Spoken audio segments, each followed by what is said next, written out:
What's going on, my creative collective? Welcome to your October 12th daily creative reading. We're going to hop in and see where this takes us, all right? Let's see what we've got. Let's see what we got. Let's see where this goes. Okay. So we have acceptance. Beautiful energy.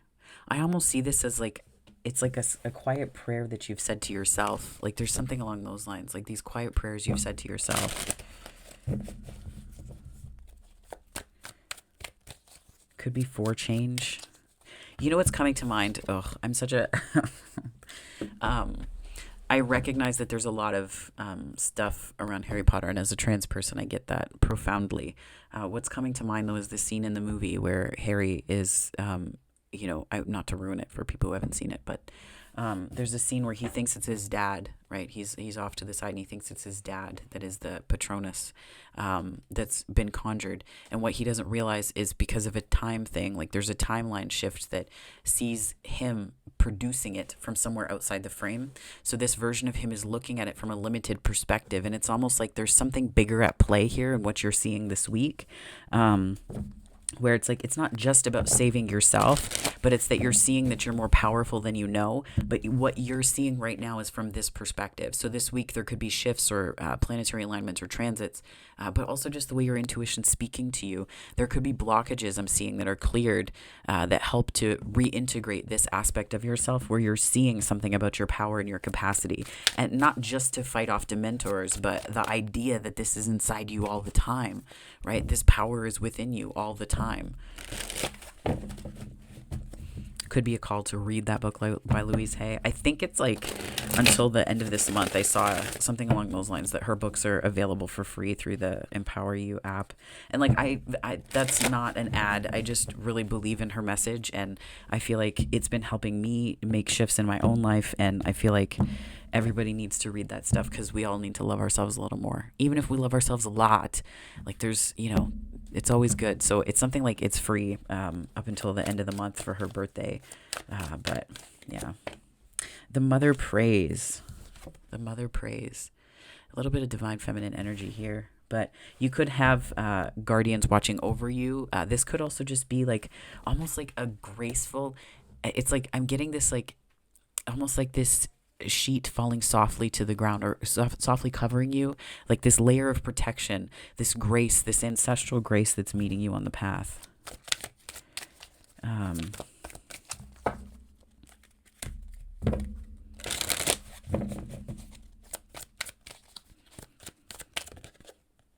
Falling, yeah, it's like this grace, like you're redefining what it looks like to fall. Like there could have been challenges that you're facing, especially where it's like if you felt small, like if you felt like you were looking out into or onto a different perspective or perception, feeling that that was the thing that would help you or whatever. Like if you were in Harry's shoes and you were looking at the Patronus being conjured and all of that stuff, and you're like, oh, that's someone outside of me. No, it's you. But there's a different timeline where you're aware of your power and you act without, like, you just act. But it could be this way that like there's falling here, and I get this, like it's almost like it's not stumbling, it's like the essence of grace, like this, it's, I don't know, there's this, again, I think about the blanket just falling, and not like a blanket, it's almost like a veil that's being protected, like it's a protective covering or bubble around you that I'm seeing right now, that are like your ancestors are they're kind of,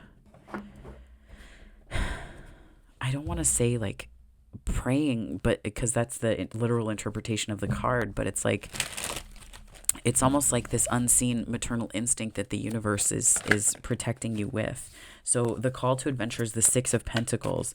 That showed up in yesterday's energy as well. So we have the Six of Pentacles and the Death card and the Hanged one. I shuffled this deck and you just saw me do it several times. And I did that before I started this reading. And these cards still came out from yesterday. Now the refusal is almost like refusing to see, refusing to let go. So I kind of feel like this is, the call is a little bit of surrender. Because I think that, so I think back to the scene in that movie, I think it's like this, whatever the Azkaban one, two, three, third book. But it's like in that, there's this sort of way that you need to see your power. You need to see your power, and you're not. You're not. Like there's a choice that you're making to not see it because of this Six of Pentacles. Like you're playing kind of small. you're playing kind of small in the giving and receiving department, especially the giving of yourself, right? Like you only feel like you have so much to give, and sometimes we do, materially speaking, at different points, but it's not about limitation, it's about choice, because you can give more than that, but do you want to put yourself into a deficit, right? So it's like conserving your energy on the one hand, and it's just a shift in perspective, right?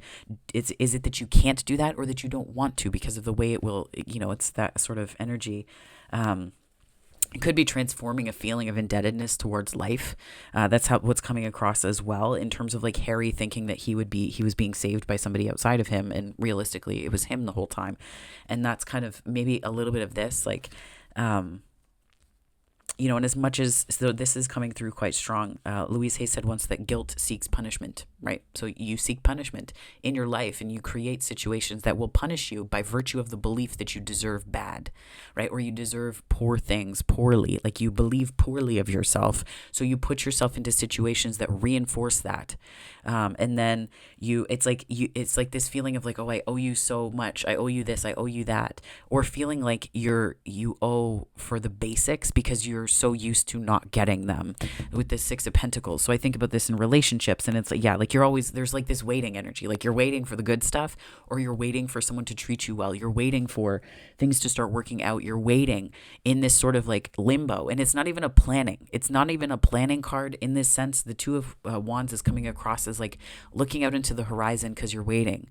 And it's almost like coming in reverse, where it's like you're not able to plan things. You're not able to plan constructively because you're operating from a place of like feeling that you owe life for being so good to you, when maybe it's just meant to be that way.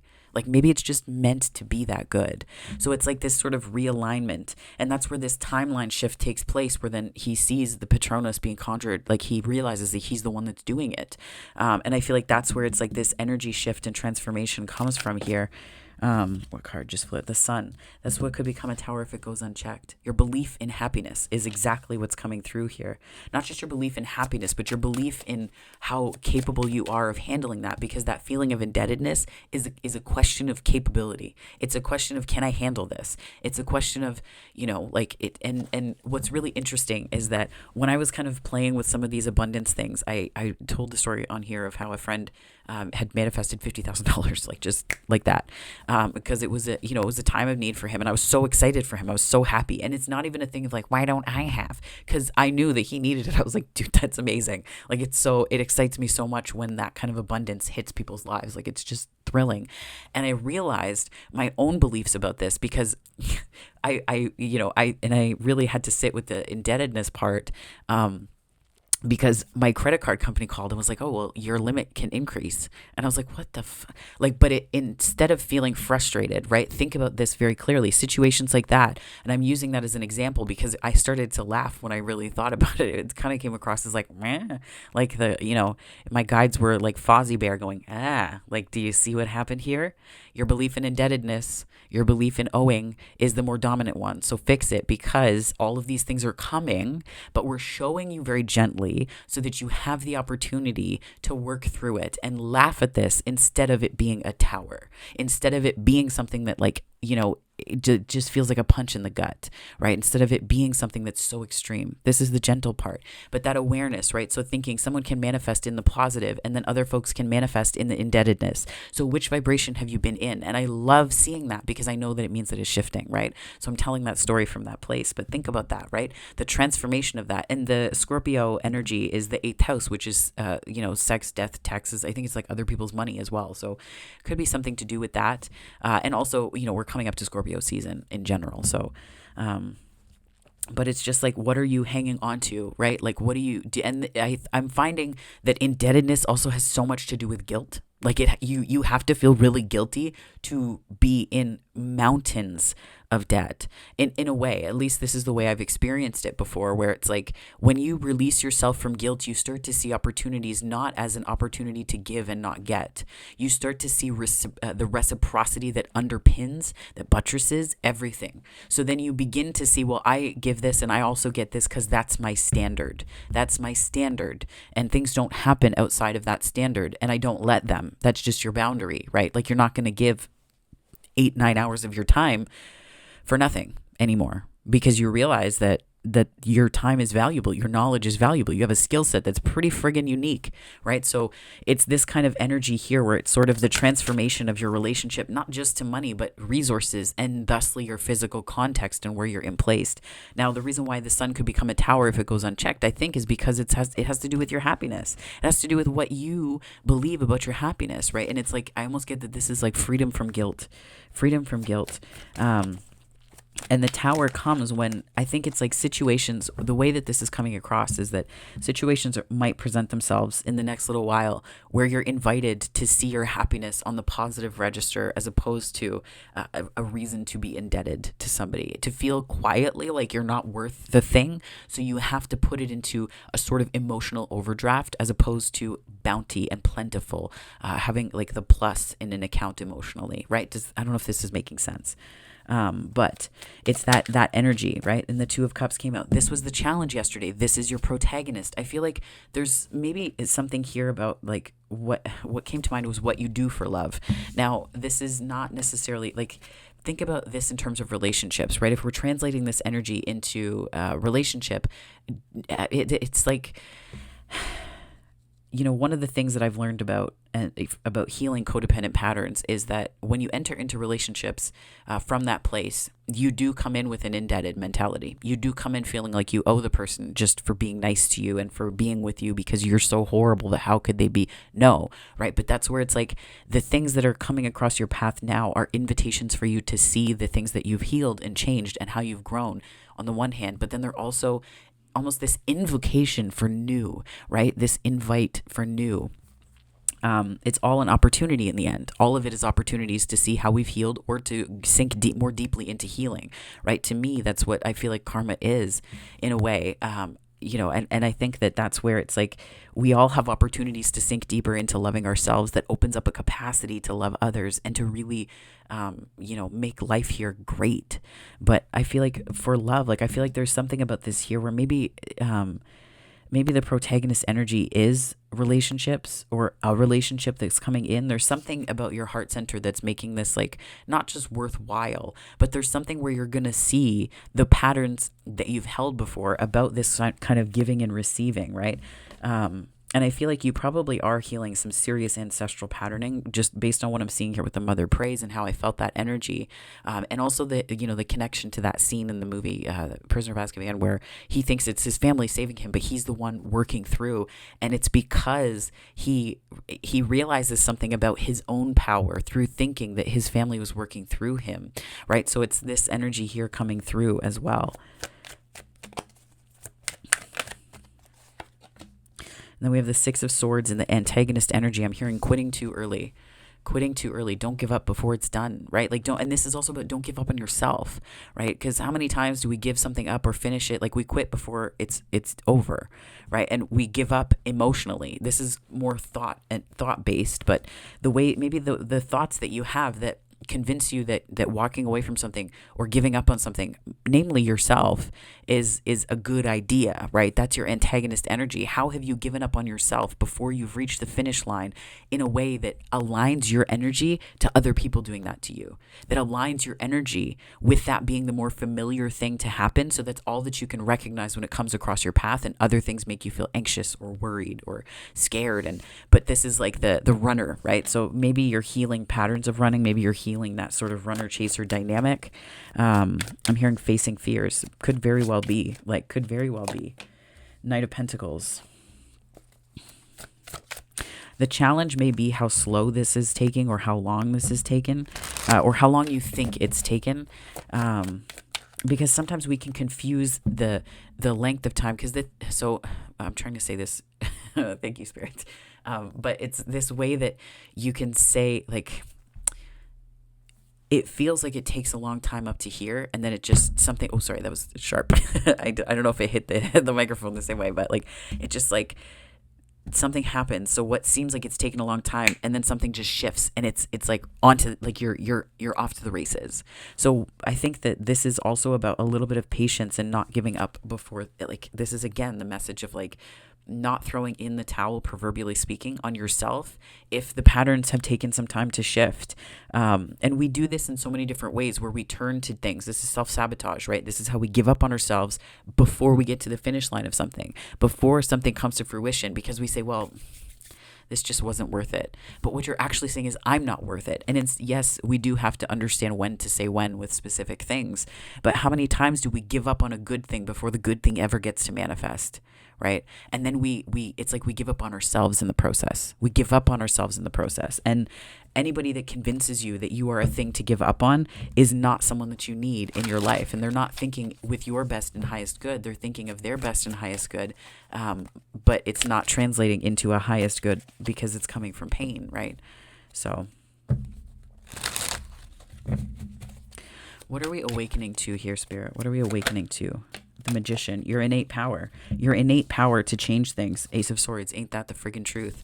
Your innate power to change things and to alchemize, to make change, but making change from a place that, this again, the Magician, I feel like that's the deck is like full of puns today, because I was thinking about the opening scene with Harry and the Patronus, right?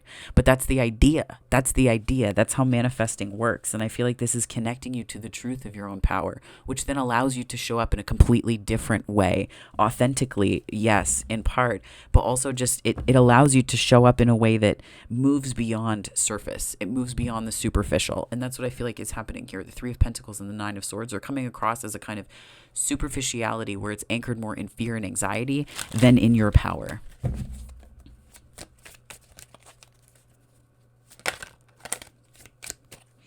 Knight of Swords was kind of chatty on the bottom there.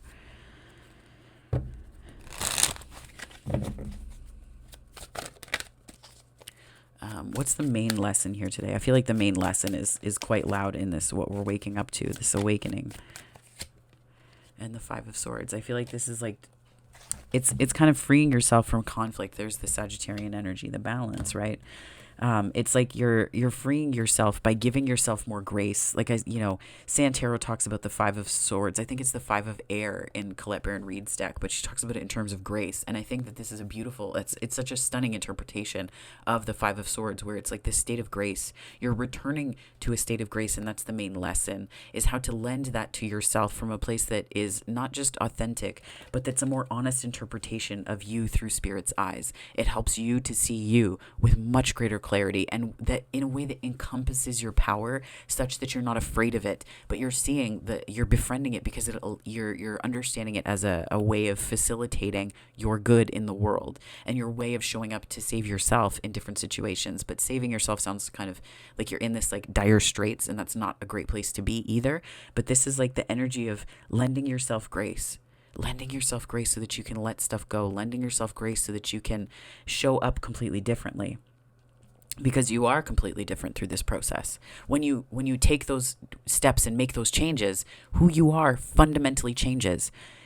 So I've often referenced this in older videos that I've done, but there's this little cross stitch thing that I so want. But it says, behold the field in which behold the field in which I grow my fucks, lay thine eyes upon it, and you will see that it is barren. I feel like that's kind of a way that you show up in terms of like when people have things to say about the way that you give, when you're giving from an honest place and like this really genuine grace, this place of grace within you. It's not like you begin to understand that, it's like there's not this like, well, you give this and I give this and I give this and you give this. I take this and you take this. There's a more abundant way of being. And it's like this richness, especially in relationship, right? Like one of my pet peeves is scorekeeping, even in friendships where it's like, well, you do this for me, so I'll do this for you. And it gets to a point where you're like, okay, well, where does the abundant place come from? Where's the richness of just giving for the sake of giving? Where's the sense of just that well and the well and depth of light within you and within your person, right? Like those types of things. But anyways, I think about that quote on that cross stitch. You can look it up. It's great. But I feel like that energy in here is showing up in terms of realigning yourself to understand that you didn't come here to be a debt. You didn't come here to pay debts energetically or otherwise, right? When people say, oh, karma's due, it's a really fun way to, talk about, I guess, for some people, it sort of dramatizes lessons, but it is just lessons. Sassy Scorpion on Christina on her channel talked about that the other day, where it's like, it's all lessons. It's not like, how much did that person take from you? What did you do? No, it's what did you learn? And that was the big thing. And I think it's sort of shifting your perspective so that you understand that you're not here to be a burden. You're not here to be someone's lesson. You're here to thrive. You're here to lead and live an abundant life. And that's the purpose. That's the purpose. And we learn over a lifetime how we get there. We learn the meaning of that, the true meaning of that, over our lifetimes through relationship, through friendship, through connection, through community, through passions that we have, through different dreams that we have, and the realization of those things separately or together with all of this stuff, right? That's the power. That's where our power truly lay. I'm not even going to clarify. That's so straightforward. This is such a short reading, but I'm going to pull from this is a combination of the Universe Has Got Your Back deck and the Super Attractor deck. Yeah, in stillness I receive. That's big. Could be, with the Hanged One here and that card, I feel like it could be a call for some meditation where you may receive answers. And that could be the other thing too, is when you feel indebted, there could be this anxiety to act upon messages from spirit, right? But again, you didn't come here to be a debt. That's just not what it is, right? And if you've had a lot of messages and messaging from childhood of being a burden or anything like that, and I know that as a trans person, sometimes people can make it seem like our existence is a burden, where it's like, how do I get pronouns right? How do I do this? How do I do? It's just, so this is something that is specific not just to trans folks, but other people too, where it's like, when people accommodate or make it seem like they're accommodating just to show you respect, that's not a debt that you have to then repay. You get to just be respected. You get to just show up as you and be loved for that. That's just how you get to show up. And that's amazing, right? That's amazing. And that's the real gift. That's the real gift. So these two. Happiness is my birthright. Yes, it is. It absolutely is. And joy is the ultimate creator. And honestly, that's one of the big things that I've, just realigned with, where it's like you get to decide. You get to decide by virtue of your joy, by virtue of how you feel. You get to decide all of that. Other people are going to tell you or encourage you to believe in something being important, but you get to decide based on your joy, based on what feels good to you. And the important part, I think about this with family. So my family knows, like, I'm a bit of a free spirit, like I'm a bit of a free bird. So when I go to see family, they always laugh. They're like, you're going to go to the lake, aren't you? We'll make space in the day for you to go to the lake and get your hike in and all of that stuff. But they just, it's like, thinking about it in terms of some folks could be really upset at that, right? And they could create this tension around it where there's this expectation that you have to be a certain way. But other folks, and this is about we're following your joy, right? Where it's like there's an obligation that kind of siphons your good. It siphons your capacity for joy. And this isn't to say run roughshod over people's expectations, because that's not at all what I'm talking about here. But I'm saying move towards people who honor the ways that you need to show up for you. Move towards people that honor the way that you show up in joy and are able to do that, and that people don't interpret it. They take your word for it, and that's the relationship that you're engaging in with people around you, where there's not this sort of interpretive dance that an interpretive dance, this communication, like it's not based on interpretation, it's very straightforward. So it's like that's where joy is the ultimate creator, because then you're free to just feel and experience joy, right? I had an amazing hike. You'll probably see some footage in either one of the multidimensional messages or affirmations or whatever on this channel, but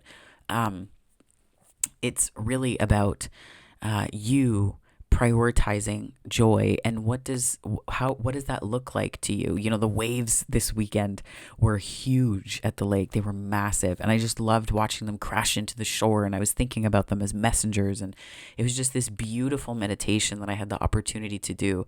It was very humbling as well, because as close as I tried to get, there were a couple waves that came and ended up splashing, and I was like, dang it, it's freezing. But it's about the reason why I think about the waves and I tell that story is because of the way that that is joy made manifest. And it's not something that I had to pay to really get access to. Maybe a little bit for parking, but not much. Like, right? So these ways that we can co-create on the premise of joy, and it starts too with the indebtedness that we feel through expectations and how that plays into it for us in terms of how that plays into our capacity, our belief about abundance, and how accessible it is to us, right? So are we living in the debt of expectations, or are we creating from a place of abundance where who we are is enough? So when we declare what we want and move towards joy, that's sufficient for people around us. Some big messages today. I let an inner sense of quiet multiply each day as I strengthen my faith in the love of the universe. It's almost coming across as like, this is coming across as like ancestor, like that like familial connection, where it's like there are these guides and helpers. So I let an inner sense of quiet multiply each day as I strengthen my faith in the love of the universe. And doesn't abundance live in the quiet? Doesn't it just live in the quiet? To me, that's like a luxury. It's such a luxury. When I was visiting my granny this past weekend, one of the things that I love about being able to just, there's these ease of quiet, this ease in quiet and stillness. There doesn't always have to be conversation, right? We can be watching TV and or chatting, and then there's a lull. She'll pick up a book or start to do her puzzle, and then it doesn't have to constantly be going. It's just one of the people in that I feel like I can do anything around, right? Like it just that kind of human being. But there's that sense of stillness, and that's where abundance lives too, because what a rich depth of relationship where there doesn't always have to be noise for it to be meaningful. It can be meaningful in the quiet too, because you know each other for so long, right? And it doesn't even have to be length of time. It can be depth of time too, which is a different kind of thing altogether. But nonetheless, I think this is really about like organizing, this is like freeing yourself from the ideas of debt in relationships, right? And what you came here to experience through that and in that. So I'm honestly going to leave it here. This is very straightforward, but hopefully a powerful reading. It feels powerful. Just being able to share some of the things that I've been learning myself about, like, breaking free from, well, you know what, not even breaking free, because that implies like, it's more just like calling in the good stuff and releasing the things that aren't working, and understanding how abundant and what abundance means, what abundance means, where it's not like a lottery ticket that you won. I mean, that could be it, but there's so much more to that. There's so much more to it. So on that note, I hope you have an abundant ass day ahead of you, my friends. And if this resonated, please give it a like and subscribe. I'd love to have you on the channel if you're not already. If you are joining me from my subscriber base, thank you. And as always, that was not a good note. That was flat. Maybe the pitch was off. Anyways, I hope that wherever this finds you on the time-space continuum, morning, afternoon, or night, it finds you very, very well, my friends. Take care.